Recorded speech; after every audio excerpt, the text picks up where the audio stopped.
Welcome to Nerdy Side, Chapter 7, Redox Reactions. चलिए start करते हैं। तो इस चैप्टर में हम रीडॉक्स रिएक्शंस को बिल्कुल बेसिक से यानी उसके क्लासिकल आइडिया से मॉडर्न इलेक्ट्रॉनिक कॉन्सेप्ट तक मास्टर करेंगे। हम सीखेंगे कि ऑक्सीडेशन नंबर क्या होता है, रिएक्शंस के अलग अलग टाइप्स कौन से हैं और सबसे इंपॉर्टेंट इनको बैलेंस कैसे करते हैं। ये चैप्टर आगे आने वाले चैप्टर्स जैसे इलेक्ट्रोकेमिस्ट्री के लिए एक फाउंडेशन की तरह है, तो इसको अच्छे से समझना बहुत ज़रूरी है। ओके, तो सबसे पहले शुरुआत करते हैं रीडॉक्स रिएक्शंस के सबसे पुराने, सबसे क्लासिकल कॉन्सेप्ट से। ओरिजिनली ये आइडिया बहुत ही सिंपल था और सिर्फ ऑक्सीजन और हाइड्रोजन के जुड़ने या निकलने पर बेस्ड था। तो देखो, शुरू में डेफिनेशंस कितनी सिंपल थी। ऑक्सीडेशन का मतलब था या तो ऑक्सीजन का ऐड होना या फिर हाइड्रोजन का रिमूव होना। ब्रॉडली कहें तो किसी भी इलेक्ट्रोनेगेटिव एलिमेंट का जुड़ना ऑक्सीडेशन था। और रिडक्शन बिल्कुल इसका उल्टा, यानी ऑक्सीजन का रिमूव होना या फिर हाइड्रोजन का ऐड हो जाना। तो आप देख सकते हैं ये दोनों प्रोसेसेस एक दूसरे के आमने सामने हैं, बिल्कुल ऑपोजिट। और यही सबसे इंपॉर्टेंट बात है कि ये दोनों प्रोसेसेस कभी अकेले नहीं होते, हमेशा एक साथ होते हैं। अगर कोई चीज़ ऑक्सीडाइज हो रही है तो पक्का कोई दूसरी चीज़ रिड्यूस हो रही होगी। और इसी वजह से इन रिएक्शंस का नाम पड़ा रीडॉक्स, यानी रिडक्शन और ऑक्सीडेशन। वो क्लासिकल कॉन्सेप्ट एक अच्छी शुरुआत तो था, लेकिन उसकी कुछ लिमिटेशंस थी। तो अब हम आते हैं इसके मॉडर्न व्यू पर, जो पूरी तरह से इलेक्ट्रॉन के ट्रांसफर पर बेस्ड है। ये कॉन्सेप्ट हमें बताता है कि एक्चुअल में एटॉमिक लेवल पर हो क्या रहा है। बिल्कुल सिंपल शब्दों में, oxidation is loss of electrons. जब भी कोई एटम, आयन या मॉलिक्यूल इलेक्ट्रॉन लूज करता है तो हम कहते हैं कि वो ऑक्सीडाइज हो गया। और एग्जाम के लिए एक स्पेशल ट्रिक याद रखना, LEO, जैसे Leo the lion. LEO, loss of electron is oxidation, जैसा आप यहां सोडियम के केस में देख रहे हो। और जहां LEO है वहां गेन भी है। रिडक्शन का मतलब है गेन ऑफ इलेक्ट्रॉन्स। जब कोई स्पीसीज इलेक्ट्रॉन गेन करती है तो वो रिड्यूस हो जाती है। तो हमारी दूसरी ट्रिक है GER, gain of electron is reduction. यहां क्लोरीन इलेक्ट्रॉन्स गेन करके रिड्यूस हो रहा है।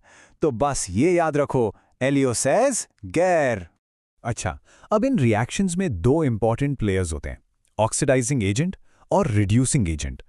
देखो, ऑक्सीडाइजिंग एजेंट वो होता है जो दूसरे को ऑक्सीडाइज करता है, यानी उससे इलेक्ट्रॉन ले लेता है और इस चक्कर में वो खुद रिड्यूस हो जाता है। तो ये हुआ इलेक्ट्रॉन एक्सेप्टर।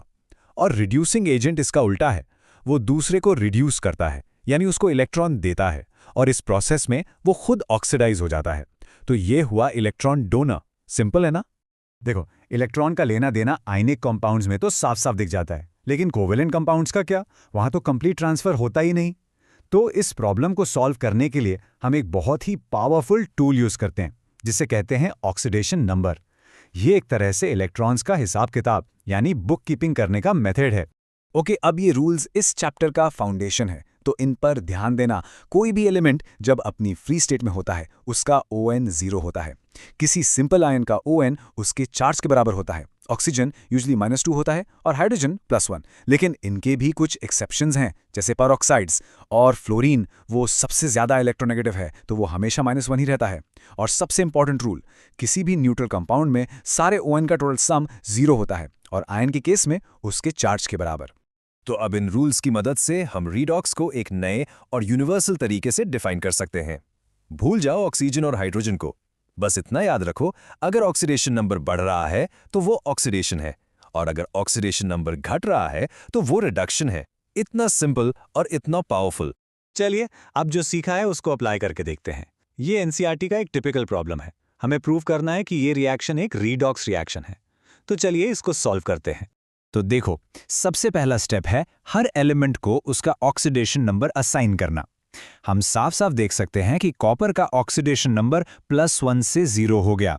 नंबर कम हुआ मतलब क्या? रिडक्शन। और सल्फर का ऑक्सीडेशन नंबर -2 से सीधा +4 हो गया। नंबर बढ़ा मतलब क्या? ऑक्सीडेशन। अब क्योंकि इस रिएक्शन में रिडक्शन और ऑक्सीडेशन दोनों हो रहे हैं, इसलिए ये एक रीडॉक्स रिएक्शन है। सिंपल। इसका मतलब कॉपर यहां ऑक्सीडेंट है और सल्फर यहां रिडक्टेंट है। रेडॉक्स रिएक्शंस अलग अलग पैटर्न्स फॉलो करती हैं और एग्जाम्स में इन पैटर्न्स को पहचानना काफी इंपॉर्टेंट होता है। तो हम इनको 4 मेन टाइप्स में क्लासिफाई कर सकते हैं। ये टेबल आपके नोट्स के लिए बहुत काम आएगा। तो 4 टाइप्स हैं। पहला, कॉम्बिनेशन, जहां 2 या ज्यादा चीजें मिलकर एक सिंगल प्रोडक्ट बनाती हैं।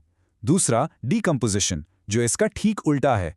तीसरा, डिस्प्लेसमेंट, जहां एक ज्यादा रिएक्टिव एलिमेंट कम रिएक्टिव वाले को उसकी जगह से हटा देता है। और चौथा, एक स्पेशल केस, डिस्प्रोपोर्शनेशन। चलो अब इनको एक एक करके डिटेल में देखते हैं। पहला टाइप है कॉम्बिनेशन रिएक्शन, जिसे यहाँ कार्बन और ऑक्सीजन दोनों अपने एलिमेंटल फॉर्म यानी जीरो ऑक्सीडेशन स्टेट में हैं। ये कंबाइन होकर कार्बन डाइऑक्साइड बना रहे हैं। यहाँ कार्बन का ON 0 से +4 हो गया, मतलब ऑक्सीडेशन, और ऑक्सीजन का 0 से -2 हो गया, यानी रिडक्शन। दूसरा टाइप है डीकॉम्पोजिशन रिएक्शन, जैसे पानी का इलेक्ट्रोलिसिस, जहां H2O टूटकर हाइड्रोजन और ऑक्सीजन गैस बना रहा है। यहां ऑक्सीजन -2 से 0 स्टेट में जा रहा है, यानी ऑक्सीडाइज हो रहा है, और हाइड्रोजन +1 से 0 यानी रिड्यूस हो रहा है। लेकिन एक बात का ध्यान रखना, हर डीकॉम्पोजिशन रिएक्शन रीडॉक्स नहीं होती। जैसे कैल्शियम कार्बोनेट के टूटने में किसी का भी ऑक्सीडेशन नंबर चेंज नहीं होता। तीसरा टाइप, डिस्प्लेसमेंट रिएक्शन, ये बहुत ही कॉमन है। यहां जिंक, जो कि कॉपर से ज्यादा रिएक्टिव है, कॉपर सल्फेट की सॉल्यूशन से कॉपर को उसकी जगह से हटा देता है। इसमें जिंक का ऑक्सीडेशन नंबर 0 से +2 हो जाता है, यानी ऑक्सीडेशन, और कॉपर का +2 से 0 हो जाता है, यानी रिडक्शन। और अब आते हैं स्पेशल केस पर, डिस्प्रोपोर्शनेशन। ये वो रिएक्शंस हैं जहां एक ही एलिमेंट एक ही कंपाउंड से एक ही टाइम पर ऑक्सीडाइज भी होता है और रिड्यूस भी। इसका बेस्ट एग्जाम्पल है हाइड्रोजन परऑक्साइड। यहां ऑक्सीजन -1 स्टेट में है, प्रोडक्ट साइड पर H2O में वो -2 स्टेट में चला गया, यानी रिड्यूस हो गया, और O2 में वो 0 स्टेट में चला गया, यानी ऑक्सीडाइज हो गया। एक ही एलिमेंट, दो अलग अलग काम। रेडॉक्स रिएक्शंस को बैलेंस करना कभी-कभी थोड़ा ट्रिकी हो जाता है, लेकिन इसके लिए एक बहुत ही सिस्टमैटिक मेथड है, जिसे हम कहते हैं ऑक्सीडेशन नंबर मेथड। एग्जाम्स में इस पर क्वेश्चन जरूर आता है, तो इस स्किल को मास्टर करना बहुत इंपॉर्टेंट है। तो बैलेंसिंग के लिए हम एक step by step process follow करते हैं। पहले ON असाइन करो और देखो किसका नंबर चेंज हो रहा है। फिर सबसे क्रूशियल स्टेप, जितना ON बढ़ रहा है उसको ON में टोटल कमी के बराबर करो, सही नंबर से मल्टीप्लाई करके। जब ये हो जाए तो बाकी के एटम्स को बैलेंस करना आसान हो जाता है। इन स्टेप्स को ऑर्डर में फॉलो करना ही इसका सीक्रेट है। ऑलराइट, काफी कुछ कवर कर लिया हमने, तो चलिए एक क्विक रीकैप के साथ इन सारे कॉन्सेप्ट्स को दिमाग में पक्का कर लेते हैं। तो इस लेक्चर में हमने जाना कि रिडॉक्स का मतलब है ऑक्सीडेशन और रिडक्शन का एक साथ होना। ऑक्सीडेशन यानी ON का बढ़ना और रिडक्शन यानी ON का घटना। हमने देखा कि ऑक्सीडेशन नंबर इनको पहचानने का सबसे बेस्ट टूल है। फिर हमने 4 टाइप्स की रिएक्शंस पढ़ी: कॉम्बिनेशन, डीकॉम्पोजिशन, डिस्प्लेसमेंट और डिस्प्रोपोर्शनेशन, और आखिर में बैलेंसिंग का मेथड भी डिस्कस किया। और अब आपके लिए एक फाइनल सवाल।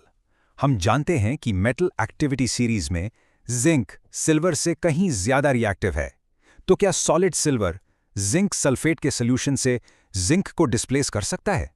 सोचो इसके बारे में। अपना जवाब लॉजिक के साथ नीचे कमेंट्स में जरूर बताना।